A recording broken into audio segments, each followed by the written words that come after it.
आज का क्या? दिन बड़े एक्साइटिंग चीज डिस्कस करने के मैं चाहती हूँ रन आउट पे। रीजन बीइंग कि जैसे हमने पहले कहा था कि हम इस शो पे दो चीजें डिस्कस करेंगे, एक है आईपीएल और एक जरूर डिस्कस करेंगे is going down the memory lane. And when we are going down the memory lane, आज का दिन बहुत ही यादगार है।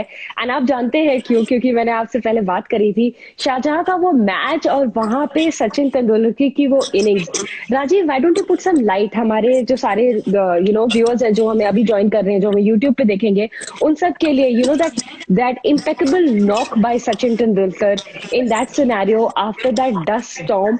आप उसके बारे में कुछ थोड़ा याद करते हैं, थोड़ा उस we should remember that particular match.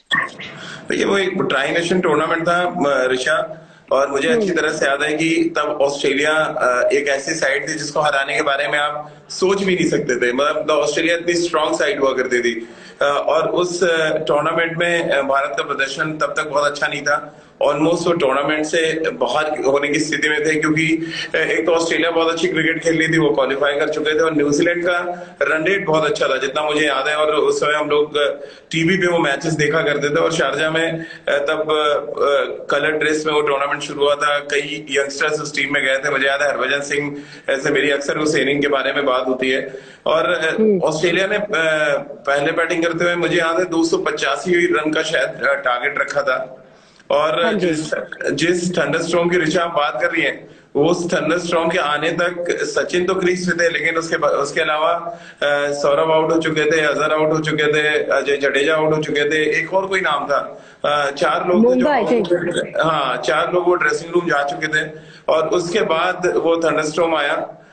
खिलाड़ी वापस गए ड्रेसिंग रूम में। और उसके बाद जब वापस आए, उसके बाद जो थंडरस्टॉर्म था ऋचा, वो सिर्फ सचिन तेंदुलकर के नाम पे याद किया जाता है। और जब भी आप वनडे क्रिकेट की टॉप 5 इनिंग्स के बारे में चर्चा करेंगे, तो मुझे लग रहा है उस टॉप 5 इनिंग्स में सचिन की वो इनिंग जरूर होगी ऋचा। राजीव, ये पर्टिकुलर इनिंग में उन्होंने सेंचुरी मारी थी, ये कोका कोला कप था। ये मैच वो नहीं जीते, बट इसके नेक्स्ट डे भी इन्होंने 100 स्कोर करा था and they went ahead to win the tournament. ये तो ये ऐसे ऐसे नॉक्स हैं सचिन के बारे में, जैसे हम कल ही बात कर रहे थे about paying for a player to watch them play. Sachin इसीलिए बहुत ज्यादा उनके ऐसे नॉक्स हैं जो आपको याद आते हैं तो आपके रोंगटे खड़े हो जाते हैं, अगर मैं कह पाऊँ तो। बिल्कुल। और ऋचा, उस टीम के कोच अंशुमन गायकवाड़ जी थे, जो आप हमारे साथ काफी लंबे समय तक रहे हाँ इंडिया जी। न्यूज और न्यूज एक्स दोनों के साथ। और उनसे मेरी बहुत बात होती है उस मैच के बारे में। मुझे याद है अंशु जी ने एक बड़ा इंटरेस्टिंग स्टोरी बताई कि रात में 12 साढ़े 12 बजे के अराउंड उनके रूम में फोन बजा। हम्म। तो फोन उठाया जब अंशु जी ने, तो वो फोन सचिन ने किया था अंशु जी को। और अंशु जी कहते हैं कि क्या हुआ। अब सचिन इतनी रात में बोला कि हम लोग टूर्नामेंट से बाहर नहीं होंगे और मैं कल मैच जीताऊंगा। इतना कॉन्फिडेंस था सचिन को। और जब सचिन, जैसे कि मैंने बताया कि थंडरस्टॉर्म के बाद जब वो वापस आए, तब इंडिया का एक तो टारगेट छोटा हो गया था। हाँ जी। 237 रन बनाने थे आपको क्वालिफाई करने के लिए। ओवर्स भी रिड्यूस हो गए थे, यानी सब कुछ उल्टा हो चुका था। आप कुछ प्लान करके जाते हैं, सडनली एक तो आपके विकेट बिल्कुल। गिर चुके हैं, तो डकवर्थ लुईस की वजह से आपका टारगेट हाई हो जाता है और ओवर्स आपके कम हो जाते हैं। तो दोनों चीजें बड़ी ऑड सिचुएशन थी। और ऐसे में सचिन के पास कोई चारा नहीं था। मुझे याद है वीवीएस लक्ष्मण उनके साथ बैटिंग कर रहे थे, क्रीज पे थे, और एक अच्छी साझेदारी। और जिस तरह से सचिन ने टारगेट किया, आप ऑस्ट्रेलिया का बॉलिंग अटैक याद करें अगर ऋचा, माइकल हाँ जी। कास्ट्रोविच थे उसमें टॉम मूडी खेल रहे थे, शेन वॉर्न अपने पीक पे थे। शेन वॉर्न की हाँ। जिस तरह से पिटाई हुई है शारजा में, वो जो आपने अक्सर वो कमेंट पढ़ा होगा ऋचा, कि सपनों में मुझे सचिन तेंदुलकर आते थे और सपनों में पिटाई करते थे। वो एक्चुअल उसी टूर्नामेंट के बाद की बात है, क्योंकि उससे पहले शेन वॉर्न इंडिया टूर पे आए थे। उन्होंने बहुत हम्म। जबरदस्त गेंदबाजी की थी, सचिन को एक दो बार उन्होंने आउट भी किया था। और उसके बाद ऐसा लगने लगा था कि सचिन को डोमिनेट करेंगे शेन वॉर्न। और इंडिया ट्रेवल करने के तुरंत बाद ये ट्राई सीरीज थी, जब ऑस्ट्रेलिया और इंडिया की टीमें पहुंची है शारजा। और उसके बाद जो कुछ हुआ ऋचा, वो अगर मैं आंख बंद करता हूँ अभी भी, वो माइकल कैस्ट्रोविच को सामने छक्के मारना, जिस तरह से उन्होंने बैटिंग की, गिलेस्पी भी थे उस टीम में शायद, शेन वॉर्न के खिलाफ जिस तरह से उन्होंने राउंड द विकेट जब वो आए, जिस तरह से उन्होंने अक्रॉस द लाइन लंबे छक्के मारे उनको, वो हमेशा जहन में रहता है। और हम एक चीज और भूल जाते हैं कि गेंदबाजी ने बड़ा इंपॉर्टेंट रोल अदा किया था। मार्क वॉक जब ऑस्ट्रेलिया एक बड़े स्कोर की तरफ जा रहा था, ऐसा लग रहा था 300 पार करेगा, तो मार्क वॉक को उन्होंने, सचिन ने उसी मैच में आउट भी किया था। तो सचिन की बहुत कमाल की इनिंग्स थी। और वो ऋचा जब भी आप याद करेंगे ना, वो उसके बारे में जितनी बात मुझे लग रहा है वो सब बताने का दिल करता है फिर। बिल्कुल राजीव, जैसे मैं इस इनिंग को याद भी कर रही थी, साथ ही साथ पुरानी बातें जब पढ़ रही थी इसके बारे में, तो ये सारे पॉइंटर्स भी काफी सारे सामने आए कि जैसे उनके जो एक बार उनकी बॉल नो मैन्स लैंड पे चल के जाके गिरी थी, कुछ हिट्स थे, कुछ मिसेस थे, but it seem like it was, जैसे उन्होंने कहा था ना, उनमें अपने आप में कॉन्फिडेंस था जब उन्होंने अंशुमन जी को फोन करा था कि I will make you win the match.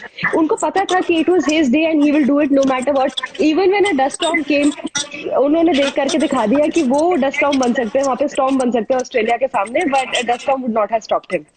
बिल्कुल। और मुझे याद है स्पोर्ट्स स्टार में विजय लोकपल्ली सर थे, हमारे सीनियर है स्पोर्ट्स जर्नलिस्ट, उनका मैंने कॉलम पढ़ा था, उसमें उन्होंने लिखा कि ना ना इंडिया मैच जीत पाया, ऑस्ट्रेलिया भी मैच नहीं जीता। दरअसल ये मैच सचिन तेंदुलकर ने जीता, और सचिन तेंदुलकर ने जो खौफ क्रिएट किया ऑस्ट्रेलिया के खेमे में, एक ऐसी टीम के अगेंस्ट जो वर्ल्ड चैंपियन टीम थी और उसकी तूती बोलती थी, मतलब किसी भी फॉर्मेट में रिचा उस टीम को हराना आसान नहीं था।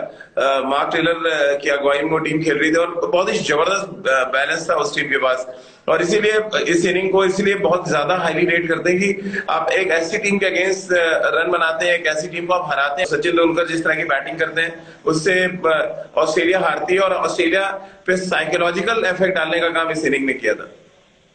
बिल्कुल, और ये एक ऐसी इनिंग है जो सबको हमेशा याद रहती है। जैसा आप कह रहे हैं, बिल्कुल सही बात है कि it did not just make India win, but Sachin का एक अलग ही किस्म का एक खौफ हो गया। साथ ही साथ समथिंग कि हम हमेशा उसको याद करते हैं, वो इनिंग्स को याद करके खुश होते हैं, and in times like this ऐसी चीजें याद करने में बहुत अच्छा लगता है। तो राजीव, मुझे लगता है कि आज के लिए तो हमारी जो think going down the memory लेन में ये इनिंग्स थी, पर आगे चलते चलते ऐसी काफी सारी हम इनिंग्स याद करेंगे, ऐसे कुछ पल याद करेंगे जो क्रिकेटिंग एरा में रहे हैं ओवर द ईयर। साथ ही साथ जैसे हमने अपने व्यूअर्स को कहा था, हम आईपीएल फॉर श्योर डिस्कस करेंगे, आईपीएल जैसे नॉक कुछ इंटरेस्टिंग चीजें। तो आप भी देखते रहिएगा और सब देखते रहें कि हम इसके बाद क्या कुछ इंटरेस्टिंग, और हमें सजेशंस दीजिए कि अगर आप कुछ और चाहते हैं कि मैं और राजीव डिस्कस करें रन आउट पे। थैंक्स विजय। थैंक्स राजीव।